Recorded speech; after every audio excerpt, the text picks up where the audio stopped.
ठाणे जिले के कल्याण पश्चिम स्थित इंदिरा नगर इलाके में एक बेहद चौंकाने वाली घटना सामने आई है, जहां शराब पीने के लिए पैसे न देने पर हुए विवाद में 5 लोगों ने घर में घुसकर एक व्यक्ति पर हमला कर दिया। इस हमले में बीच बचाव करने आई 19 वर्षीय युवती सानिया बागवान की मौत हो गई, जबकि उसके पिता गंभीर रूप से घायल हो गए। मिली जानकारी के अनुसार इंदिरा नगर इलाके में रहने वाले निसार सैयद से उसी क्षेत्र में रहने वाले गुलाम शेख ने शराब के लिए पैसे मांगे थे। निसार सैयद ने पैसे देने से इनकार कर दिया, जिसके चलते दोनों के बीच झगड़ा हो गया। बाद में निसार अपने घर लौट आए और परिवार के साथ खाना खा रहे थे। तभी गुलाम शेख का बेटा अब्दुल सैयद के घर में घुसा और पिता के साथ हुए झगड़े पर सवाल उठाने लगा। बात ही बात में अब्दुल ने निसार सैयद पर लाठी से हमला कर दिया। यह देख निसार की बेटी सानिया बागवान बीच बचाव करने पहुंचे, लेकिन तभी गुलाम शेख, शोएब शेख, अजीत शेख और शाहिद शेख ने मिलकर निसार और सानिया पर बेरहमी से हमला कर दिया। इस बर्बर हमले में सानिया की मौके पर ही मौत हो गई,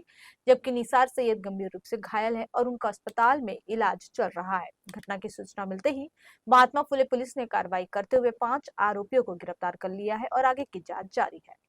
सायंकाळी 7:30-8 वाजेच्या दरम्यान येथील फिर्यादी आहे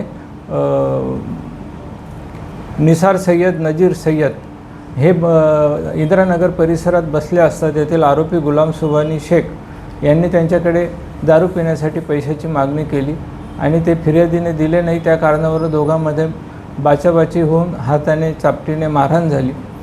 त्याच्यानंतर जो आरोपी आहे तो घरी गेला। त्याने ही घटना त्याच्या मुलाला सांगितली।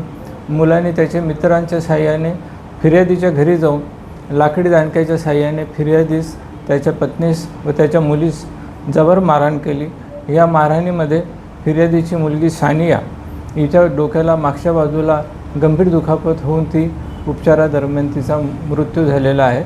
सदर घटनेबाबत आम्ही महात्मा फुले पोलीस स्टेशनला गुन्हा दाखल केलेला आहे आणि या गुन्ह्यामध्ये एकूण 5 आरोपी आम्ही अटक केलेले आहेत। या गुन्ह्याचा तपास करीत असताना महात्मा फुले पोलीस स्टेशनचे पोलीस निरीक्षक श्री नाईक, पोलीस निरीक्षक श्री नागरे आणि त्यांचे पथक यांनी कोणत्याही वेळेचा विलंब न लावता तत्काळ 5 आरोपितांना अटक केलेली आहे। गुन्ह्याचा तपास महात्मा फुले पोलीस स्टेशन करीत आहे।